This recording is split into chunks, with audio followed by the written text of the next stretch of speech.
ಕಾಂಗ್ರೆಸ್ನ ಪ್ರಮುಖರು ಆಮೇಲೆ ಮೇನ್ ಸ್ಟ್ರೀಮ್ ನ ಮುಸ್ಲಿಂ ಮುಖಂಡರು ಅಂತರ ಕಾಯ್ದುಕೊಂಡಿದ್ದಾರೆ. ಉಸ್ತುವಾರಿ ಸಚಿವರು ಇಷ್ಟು ದೊಡ್ಡ ಗಲಾಟೆಯಾದ ಮೇಲೆ, ರಾಜೀನಾಮೆಗಳಾದ ಮೇಲೆ ಉಸ್ತುವಾರಿ ಸಚಿವರು ಬಂದಿದ್ದಾರೆ, ಮಾತನಾಡೋದಕ್ಕೆ ಬಂದಿದ್ದಾರೆ.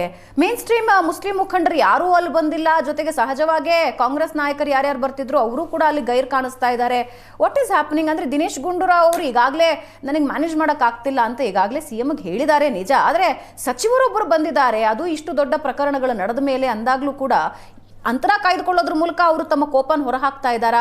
ದಿನೇಶ್ ಗುಂಡೂರಾವ್ ಅವರ ಪ್ರತಿಕ್ರಿಯೆ ಏನಿದೆ ಅದಕ್ಕೆ?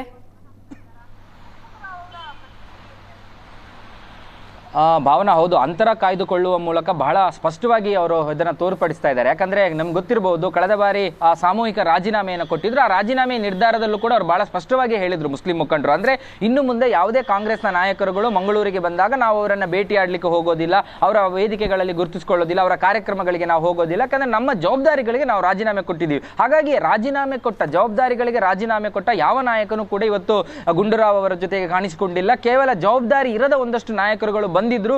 ಒಂದು 4-5 ಜನ ಬೆರಳೆಣಿಕೆ ನಾಯಕರುಗಳು ಬಂದು ಅವರಲ್ಲಿ ಮಾತನಾಡುವಂತ ಪ್ರಯತ್ನಗಳನ್ನ ಮಾಡಿದ್ರು. ಆದ್ರೆ ಆ ಬಹಿರಂಗವಾಗಿ ಕೆಲ ವಿಚಾರಗಳನ್ನ ಅವರಿಗೆ ಚರ್ಚೆ ಮಾಡ್ಲಿಕ್ಕೆ ಸಾಧ್ಯ ಆಗ್ಲಿಲ್ಲ. ಆದ್ರೆ ಗುಂಡೂರಾವ್ ಬಹಳ ಒಂದು ಮಾರ್ಮಿಕವಾದ ಉತ್ತರವನ್ನ ಪತ್ರಿಕಾಗೋಷ್ಠಿಯಲ್ಲೂ ಕೂಡ ಕೊಟ್ಟಿದ್ರು. ಅಂದ್ರೆ ನಿಮ್ಮ ವಿರುದ್ಧ ಮುಸ್ಲಿಮರು ಆಕ್ರೋಶ ವ್ಯಕ್ತಪಡಿಸ್ತಾ ಇದ್ದಾರೆ, ನಿಮ್ಮ ರಾಜೀನಾಮೆ ಕೇಳ್ತಾ ಇದ್ದಾರೆ, ನೀವು ಉಸ್ತುವಾರಿ ಸಚಿವ ಬೇಡ ಅನ್ನುವಂತ ಆಗ್ರಹಗಳು ಕರಾವಳಿಯಲ್ಲಿ, ಇದಕ್ಕೇನು ಉತ್ತರ ಕೊಡ್ತೀರಾ ಅಂದಾಗ ಅವರು ಉತ್ತರ ಹೇಳಿದ್ರು. ಆಕ್ರೋಶಗಳ ಬಗ್ಗೆ ಅವರು ಮಾತನಾಡಿದ್ದಂತೂ ಬಹಳ ಮಾರ್ಮಿಕವಾಗಿತ್ತು. ಅಂದ್ರೆ ಒಂದು ಸುಹಾಸ್ ಶೆಟ್ಟಿ ಸತ್ತಾಗ ಒಂದು ಸಮುದಾಯ ಆಕ್ರೋಶ ವ್ಯಕ್ತಪಡಿಸುತ್ತೆ, ಮತ್ತಿನ್ಯಾರೋ ಸತ್ತಾಗ ಇನ್ನೊಂದು ಸಮುದಾಯ ವ್ಯಕ್ತಪಡಿಸುತ್ತೆ. ಆದ್ರೆ ಅವರ ಸಮುದಾಯದವರು ಸತ್ತಾಗ ಮಾತ್ರ ಆಕ್ರೋಶವನ್ನ ನಾನು ವ್ಯಕ್ತಪಡಿಸೋದಕ್ಕೆ ಸಾಧ್ಯ ಇಲ್ಲ. ಯಾರೇ ಸತ್ತಾಗ್ಲೂ ನಾನು ಆಕ್ರೋಶವನ್ನ ವ್ಯಕ್ತಪಡಿಸುತ್ತೀನಿ. ನನ್ನ ಆಕ್ರೋಶಗಳು ಯಾರೇ ಸತ್ತಾಗ್ಲೂ ಇರುತ್ತೆ. ಯಾಕಂದ್ರೆ ನಾನು ಯಾವುದೇ ಧರ್ಮದ ಪ್ರತಿನಿಧಿ ಅಲ್ಲ, ಒಂದು ಪಕ್ಷದ ಪ್ರತಿನಿಧಿ ಕೂಡ ಆಗಿ ಇಲ್ಲಿ ಬಂದಿಲ್ಲ. ನಾನು ಸರ್ಕಾರದ ಪ್ರತಿನಿಧಿಯಾಗಿ ಬಂದಿದ್ದೀನಿ. ಎಲ್ಲ ಪಕ್ಷ, ಎಲ್ಲ ಸಂಘಟನೆ, ಎಲ್ಲ ಜಾತಿ ಧರ್ಮದ ಎಲ್ಲರನ್ನು ಕೂಡ ನಾನು ಒಗ್ಗಟ್ಟಾಗಿ ಕರ್ಕೊಂಡು ಹೋಗುವಂತದ್ದು ಮತ್ತು ಪ್ರಮುಖವಾಗಿ ನನಗೆ ದಕ್ಷಿಣ ಕನ್ನಡ ಜಿಲ್ಲೆಯ ಕಾನೂನು ಸುವ್ಯವಸ್ಥೆ ಮತ್ತು ಇಲ್ಲಿನ ಶಾಂತಿ ಕಾಪಾಡುವಂತದ್ದು ಮುಖ್ಯ. ಅದನ್ನಷ್ಟೇ ನಾನು ಮಾಡ್ತೀನಿ ಅನ್ನುವಂಥದ್ದನ್ನ ಬಹಳ ನೇರವಾಗಿ ಹೇಳಿದ್ದಾರೆ. ಈ ಮೂಲಕ ಆಕ್ರೋಶ ವ್ಯಕ್ತಪಡಿಸುವ ಎರಡೂ ವರ್ಗಗಳಿಗೆ ಒಂದು ನೇರ ಸಂದೇಶವನ್ನ ಗುಂಡೂರಾವ್ ಕೊಟ್ಟಂತೆ ಕಾಣ್ತಾ ಇತ್ತು. ಯಾವುದೇ ಸಮುದಾಯದವರು ಸತ್ತಾಗ ಮಾತ್ರ ನಮ್ಮ ಆಕ್ರೋಶಗಳು ಇರಬಾರ್ದು, ಎಲ್ಲರೂ ಸತ್ತಾಗ, ಮನುಷ್ಯರು ಸತ್ತಾಗ ನಮ್ಮ ಆಕ್ರೋಶಗಳು ಇರಬೇಕು ಅನ್ನುವಂತ ಬಹಳ ಸ್ಪಷ್ಟವಾದ ಸಂದೇಶವನ್ನ ಗುಂಡೂರಾವ್ ಇವತ್ತು ಹೇಳಿದಂತೆ ಕಾಣ್ತಾ ಇತ್ತು. ಇದರಲ್ಲಿ ದಿನೇಶ್ ಗುಂಡೂರಾವ್ ಅವರ ಒತ್ತಡ ಕೂಡ ಸ್ಪಷ್ಟವಾಗಿ ಕಂಡು ಬರ್ತಾ ಇದೆ. ಅಂದ್ರೆ ಸಹಜವಾಗಿ ತಮ್ಮ ಟೆರೇನ್ ಅಲ್ಲದ ಜಾಗದಲ್ಲಿ ಉಸ್ತುವಾರಿಗಳನ್ನ ನೀಡಿದಾಗ ಏನೇನು ಎಡವಟ್ಟುಗಳಾಗುತ್ತೆ ಅನ್ನೋದಕ್ಕೆ ಈ ಬಾರಿಯ ಕಾಂಗ್ರೆಸ್ ಸರ್ಕಾರ ನೀಡುವ ಉಸ್ತುವಾರಿಗಳ ಉದಾಹರಣೆಯಾಗಿ ಕೊಡಬಹುದು. ದಿನೇಶ್ ಗುಂಡೂರಾವ್ ಈಗಾಗಲೇ ಹೇಳಿದ್ದಾರೆ, ಹೊರಗಡೆಯಿಂದ ನಾನು ಓಡಾಡೋದಕ್ಕೆ ಸಾಧ್ಯ ಆಗ್ತಾ ಇಲ್ಲ, ನನ್ನನ್ನು ಚೇಂಜ್ ಮಾಡಿ ಅಂತ ಈಗಾಗಲೇ ಹೇಳಿದ್ದಾರೆ. ಜೊತೆಗೆ ಕರಾವಳಿಯ ರಾಜಕೀಯ ಇದೆಯಲ್ಲ, ಕರಾವಳಿಯ ರಾಜಕೀಯ ಅಲ್ಲಿನ ಜನರಿಗೆ ಹೆಚ್ಚು ಅರ್ಥ ಆಗತ್ತೆ.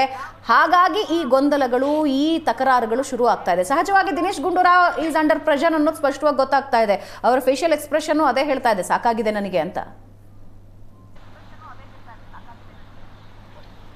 ಭಾವನಾ, ಹೌದು. ಯಾಕಂದ್ರೆ ಸರ್ಕಾರ ರಚನೆಯಾದ ಸಂದರ್ಭದಲ್ಲಿ ಆರಂಭದ ದಿನಗಳಲ್ಲಿ ಮಂಗಳೂರಿನಲ್ಲಿ ಇಬ್ಬರೇ ಶಾಸಕರು ಗೆದ್ದಂಥದ್ದು. ಪುತ್ತೂರಿನಲ್ಲಿ ಅಶೋಕ್ ಕುಮಾರ್ ರೈ ಮತ್ತು ಉಳ್ಳಾಳದಲ್ಲಿ ಕಾಂಗ್ರೆಸ್ನಿಂದ ಯುಟಿ ಖಾದರ್ ಗೆದ್ದಿದ್ರು. ಸಹಜವಾಗಿ ಎಲ್ಲರೂ ಅನ್ಕೊಂಡಿದ್ದಂಥದ್ದು ಈ ಭಾಗಕ್ಕೆ ಕಾಂಗ್ರೆಸ್ನ ಉಸ್ತುವಾರಿಯಾಗಿ ಯುಟಿ ಖಾದರ್ ಅವರೇ ಆಗ್ತಾರೆ, ಸರ್ಕಾರದ ಪ್ರತಿನಿಧಿ ಯುಟಿ ಖಾದರ್ ಆಗ್ತಾರೆ ಅನ್ನುವಂಥದ್ದು ಎಲ್ಲರೂ ನಿರೀಕ್ಷೆಗಳನ್ನು ಇಟ್ಟುಕೊಂಡಿದ್ರು. ಆದ್ರೆ ಸರ್ಕಾರ ಅಲ್ಲಿ ಸ್ಪೀಕರ್ ಸ್ಥಾನಕ್ಕೆ ಅವರನ್ನು ಆಯ್ಕೆ ಮಾಡ್ತು. ಅವರೀಗ ಸಾಂವಿಧಾನಿಕ ಹುದ್ದೆಯಲ್ಲಿದ್ದಾರೆ. ಅವರ ಪಕ್ಷ ಮತ್ತು ರಾಜಕಾರಣದ ಹೊರತಾಗಿ ಅವರು ಇಲ್ಲಿ ಏನ್ ಮಾಡ್ಲಿಕ್ಕೆ ಸಾಧ್ಯ ಆಗ್ತಾ ಇಲ್ಲ. ಹಾಗಾಗಿ ಇಲ್ಲಿಗೆ ಈಗ ಸದ್ಯಕ್ಕೆ ಕಾಂಗ್ರೆಸ್ನ ಪ್ರತಿನಿಧಿ ಅಂತ ಇರೋದು ಒಬ್ಬ MLA ಮಾತ್ರ. MLCಗಳು ಐವನ್ ಡಿಸೋಜ ಮತ್ತೆ ಮಂಜುನಾಥ್ ಭಂಡಾರಿ ಇದ್ರೂ ಕೂಡ ಅವರು ಹೊಸಬ್ರು. ಅಂದ್ರೆ ರಾಜಕಾರಣದಲ್ಲಿ ಅವರ ಬಗ್ಗೆ ಅಷ್ಟು ಇದು ಮಾಡ್ಲಿಕ್ಕೆ ಸಾಧ್ಯ ಆಗ್ತಾ ಇಲ್ಲ. ಇದು ಕೂಡ ಒಂದು ಗುಂಡೂರಾವ್ ಅವರನ್ನ ಹೊರಗಿನಿಂದ ತಂದು ಇಲ್ಲಿಗೆ ಹಾಕಿರುವಂತದ್ದು. ಈ ನೆಲದ ತತ್ವ ಮತ್ತು ತತ್ವಗಳು ಅವರಿಗೆ ಗೊತ್ತಿಲ್ಲದ ಕಾರಣಕ್ಕೂ ಕೂಡ ಅದೊಂದಷ್ಟು ಹಿನ್ನಡೆಗೆ ಕಾರಣ ಆಗಿರುವಂತದ್ದು. ಧನ್ಯವಾದ ಭರತ್.